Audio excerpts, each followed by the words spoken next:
afternoon, everyone, and welcome back to What the Why with Barbara Ann on RVN Television.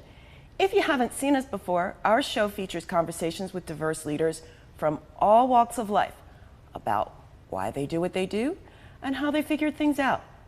Maybe you're sick and tired of feeling sick and tired, or you feel stuck and you want to get unstuck in your business, your job, or your life. All of our guests have something in common with you. At some point in their lives, they felt similarly in one way or another, and today is no exception. Please join us in welcoming Angela Legh to the show. Angela is an international best-selling author with 10 published books. Her most recent book is a 90-day journal that prompts users into self-love. She's been featured in USA Today. She's a syndicated Los Angeles Tribune newspaper and magazine columnist, and she has countless other media exposures. Yet, Angela is best known as the author of her children's fantasy book, The Bella Santini Chronicles, which gives children and their parents tools and techniques for emotional balance. For over 50 years, Angela experienced abuse, bullying, and belittlement, and through that exposure, she developed emotional management methods. Angela is a conscious parenting consultant who has shared the stage with Les Brown, Dr. John DeMartini, Bernardo Moya, Michael Beckwith, Joe Vitale, Allison Larson, Mo Rock, Dave Fagan, and many others. Angela has done everything from speaking to high school students about emotional intelligence to co-hosting a television show on Thriving Women Network. Her most current project is producing a show on Thriving Women Network entitled Children's Lives Matter. When Angela isn't writing children's stories or magazine articles, she can be found hiking in the beautiful wilderness of Taos, New Mexico. So without further ado, please join me in a round of applause welcoming Angela Legh via Zoom from New Mexico in the USA, now that we're international, to our show. So welcome, yay! Thank you. Oh, you're welcome. I'm so excited to have you here. I mean, you've been on quite a journey. And of course, one of the main things we do, is we always start at the beginning of the journey. So, I don't know that you thought you would be all of these amazing things when you were little. What did little Angela want to be when she was growing up? You know, it's funny, I wanted to be a writer. Oh my gosh. Wow. Yeah, I feel like I should have a bell. Ding, ding, ding, ding, ding. Somebody actually accomplished what they wanted to do when they were little. So, okay. Well, but it was an interesting series of twists and turns from little Angela who wanted to be a writer to now. So, how did you get from little Angela who dreamed of being a writer to Angela who is a writer? Oh boy, that was a long journey. You know, the little 7-year-old me who started writing a story, she had dreams and life intervenes. So, you know, my parents got divorced. It was actually a good thing because my dad was a raging alcoholic. My mom, she's wonderful. But the divorce, you know, caused a change in my life. And then I grew up and I decided I needed to get a job that paid. And so I went into the loan industry and stayed there for 15, 20 years, became a stay-at-home mom for a long time. And then once my kids were in school, I went and got a job, middle management and government, teaching employees how to be safe. And all of those things did, you know, pay the bills, they were lucrative, but they didn't fill that creative need within me. And in, I think, 2017, there was a wildfire that destroyed my house in Northern California. Oh, wow. That put me into a dark night of the soul, where I started questioning, hey, you know, if life can change that significantly in 10 minutes, then am I doing what I want in life? Am I living the life I want to live? And the answer was, no, you're not. Wow. So it took some courage. It took me probably 6 months to work up the courage to leave the marriage that I was in and leave my job and start this career of writing. Wow. Yeah. Now, there's a lot of budding writers out there. I've had a number of writers on the show. Yeah. You know, you didn't just start writing, you've become rather successful. So, how did you encourage yourself to step outside and pursue what you really wanted to do, as opposed to staying in that safe place where so often people get stuck? Yeah. What I call the comfort couch. Ah. Yeah. Yeah. We build fairy tales on the other side of the room, and we sit on that comfort couch and look at this dream and to think we want to reach that.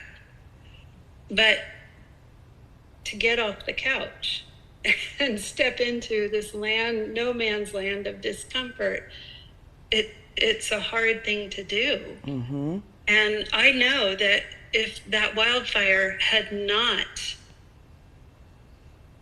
turned my life upside down, I would have stayed in that miserable marriage. I would have stayed in the job that didn't fulfill me.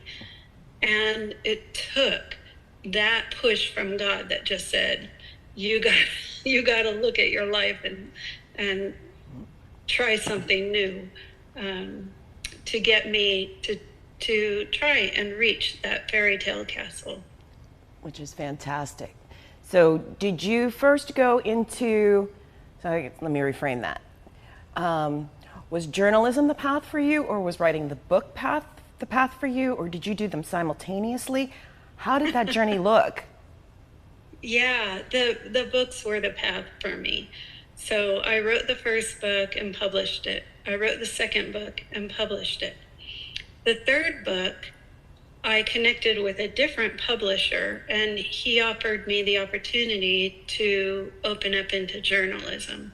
So that was a way for me to spread my message to parents that, emotions are something that we all need to feel, that repressing emotions actually leads to all kinds of behaviors that are detrimental to yourself and others. And so just being able to spread that message is important to me.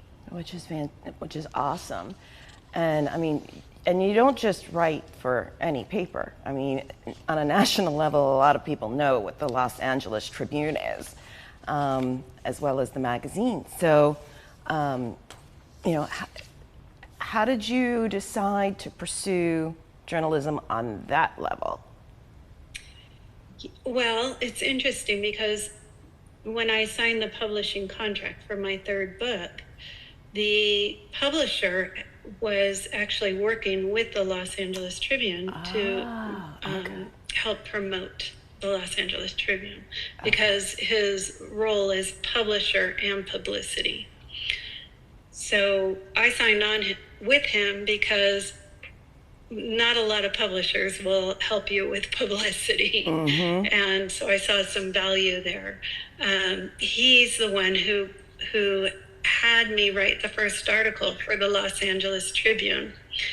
And then the editorial board really liked what I wrote because it was giving parents tools for dealing with anxiety for kids, etc. And they asked me to submit more articles. So over the course of a year, I probably submitted 10 or 12, maybe one a month to the Tribune. And by the end of that time, they said, yeah, you can just send us articles at will. You're a columnist. So wow, that's where I am now. Wow.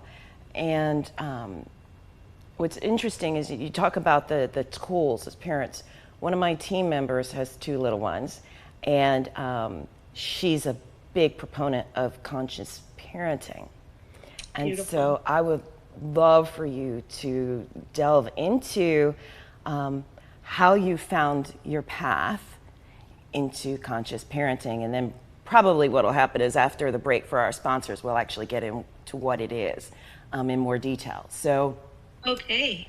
so what? So, going back to my father, who was a raging alcoholic, and he was very abusive. He was really the monster who actually lived in my house. And so that was like the training ground for me to truly understand emotions and emotional repression. Because drinking alcohol is a vehicle through which people try to numb how they feel. And so I could see that my father's unhappiness, that his feelings of not being enough, which were handed to him by his father, I could see that that was the impetus for him to drink alcohol. And when he drank alcohol, his rage became so bitter and all embroiling. Then he would behave in such a way that caused us to see him as not good enough as a father. So it was this self-perpetuating thing where every time he tried to escape how he was feeling, he behaved in a way that caused people to see him in that way.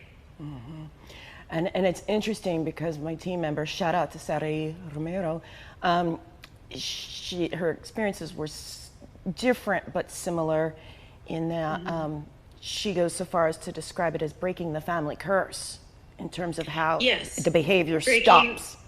Breaking the generational curse, Yeah, and that's kind of what conscious parenting is about. It's about making choices that are beneficial for you and your child. And can you share some examples with us about, well, let's start with the overall approach. So how do we define conscious parenting? I would define it as having an awareness of how your behavior impacts your children and understanding the emotional landscape of not only yourself, but your children. And how does that translate into interacting with the child on a daily basis, especially when that child is dealing with its own anxiety, their own anxiety or frustration over trying to solve a problem or something that happened throughout their day? Yeah, so emotional intelligence, I believe, is a strong aspect of conscious parenting. And this means that, in the past, parents, when a child would be experiencing anxiety in the past, parents would see, oh, they're there, it's okay. Basically dismissing how the kid felt.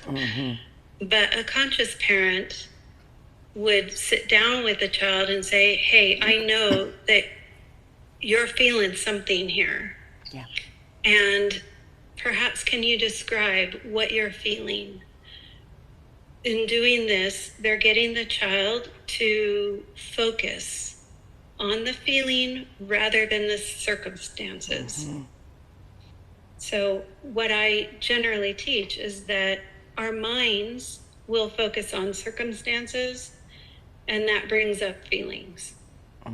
So when we can disconnect our mind from the circumstance and only focus on the feeling, then the feeling, which is energy, can just flow. And energy must flow. It cannot be contained. So the idea that by dismissing someone's feelings or telling them to, just choose happy, or telling them, any other dismissive, repressive instructions is not helpful to the child. But getting them to face how they're feeling allows that feeling to go away. And also with anxiety, it's about bringing them into the present moment. Yeah. Because anxiety is always based on thinking in the future or the past. So it's about possible future or what happened back there. And when you can focus them on their breath, you can bring them right into the present moment. Is that happening now? No, it's not. Wow. And it's really fascinating. I'm so curious to know how teenagers receive this message. You know, I haven't had feedback from too many teenagers, but when I spoke with some troubled teens locally, I talked a lot about emotions and emotional expression, and a lot of them had experiences with alcoholic parents who mistreated them.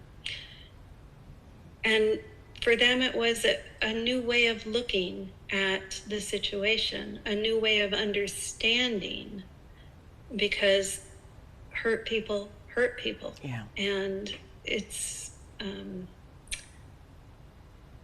not necessarily a conscious choice that they make. It's that there's all this, when a person goes through trauma as a child, they don't have the opportunity to express how they're feeling about what's being done to them. So that is repressed emotion. Yeah.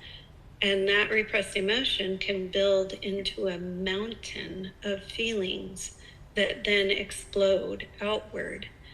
And it's helping them to see that any expression of emotion can be positive as long as it doesn't harm yourself or any other person. Yeah.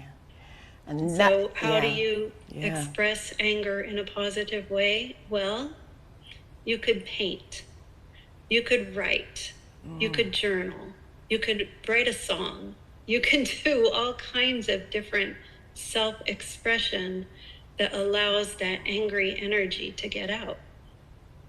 Awesome. All right. We're a little bit past break time, so we are going to take a brief commercial break. It's not your fault at all. No need to apologize. This is really interesting. So we're going to take a brief break for our sponsors, and then we're going to come back with more with Angela Legh.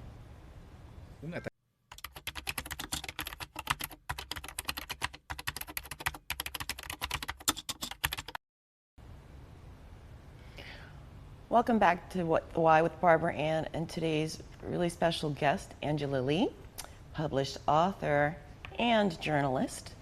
And before the break, we were talking about some of the concepts around conscious parenting and emotional intelligence, and conversations with teens about the issues that they faced at home once you got the chance to get them to open up about why they were struggling and all of the positive ways that they can channel that energy. And it's interesting because you use the term, it's like climbing mountains, and it dawned on me, you're a mountain climber.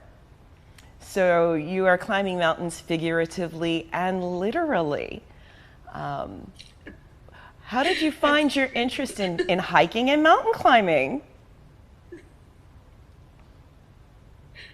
In the beautiful Taos area, yeah. Yeah. So, go ahead. My reference to mountain was not really about climbing. It's just that every time a person represses a feeling, every time they hold in what they feel like saying and don't say it, they're building a mountain of repressed energy within them. And it doesn't actually stay that way.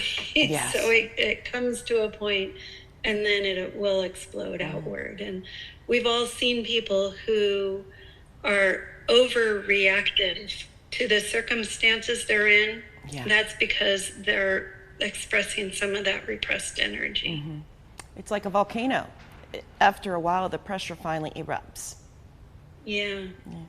And it's interesting because you touched on something that came up recently with a couple of the people that I coach, and that had to do with always being told to be the good kid, always being told to be positive and to be happy, even when they weren't. And what we now call gaslighting, basically, in terms of their feelings.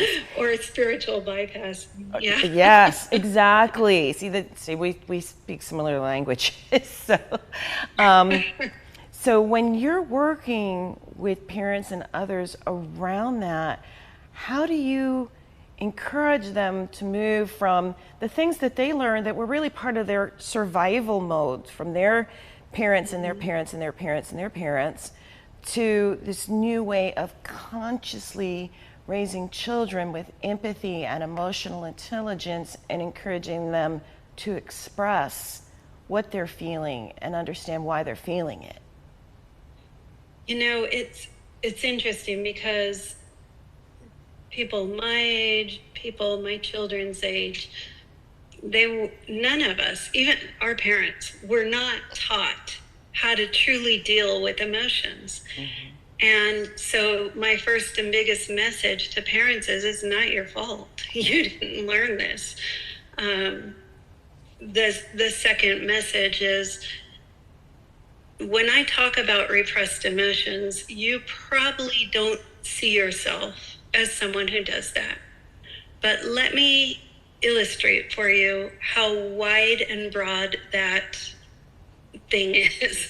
And so I'll talk about the numbing behaviors, the escaping behaviors, the suppression behaviors. And, you know, when we start saying, okay, your emotional eating, that's a repressive behavior.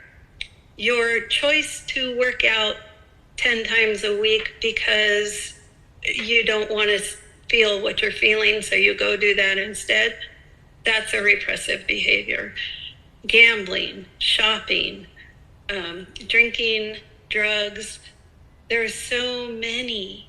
I did a whole article in the Los Angeles Tribune listing, and there were, in each category, there were about 30 behaviors that were taught to us by our parents because they didn't know better. So what we learned was, if you don't feel good, you better escape it in this way. So with my father, it was, you escape it by drinking. With my mother, it was, you escape it by denying that it exists. So none of us were given really good tools for emotional expression. And it's has caused us as a society to decide that some emotions are negative and some are positive. But emotions are just energy.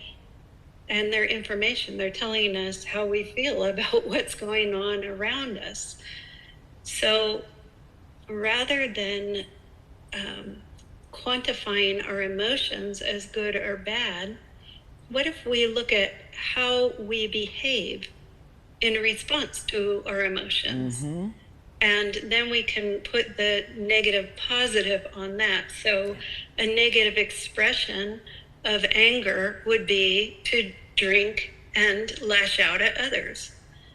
Whereas a positive expression of anger, we already talked about pain, you know, all the artistic expressions, but it can be as easy as getting a pillow and punching the snot out of it to just get that energy out. And that doesn't hurt you and it doesn't hurt others. So it's a positive expression. Yeah, and like I said, you are completely speaking my language. One of the things that we talk about all the time is the situation is just that. How you feel about it is that. You can react or you can respond. And so, you know, it's the situation plus how you respond to it that equals the outcome. And so, yeah, so Saturday morning when I was really frustrated, I could have done a lot of things, but I went early to my dojo. Took it out that way. One of my favorite things that Mr. Rogers ever said is his was swimming. He would swim and Oh, play the that's a piano. wonderful way. Yeah. Also, it's really being aware of how you're choosing to express that emotion. And so that self-awareness is key to conscious parenting.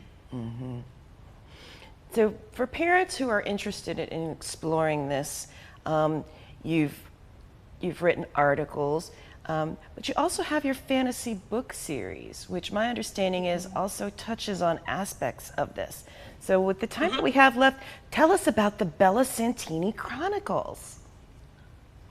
Okay, they're my favorite thing. So the Bella Santini Chronicles are a children's book series. They're intended for 8 to 14-year-old, so they're chapter books.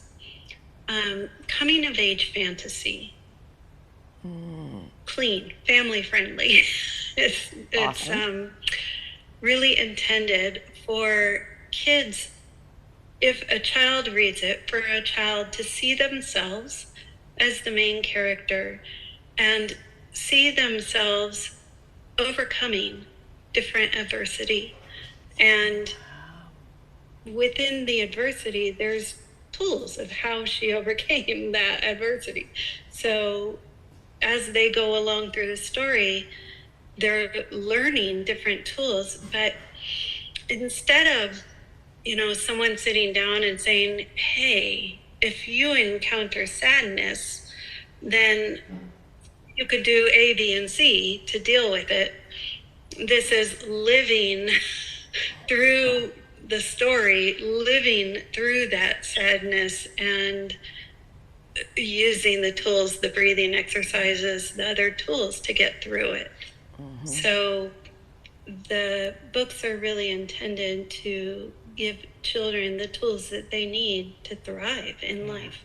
Which is awesome. Another team member of ours, Lisa Hillerin, when she wrote a book for adults, similarly, she called it transformational fiction, because you feel like you're That's getting exactly what it is. Yeah.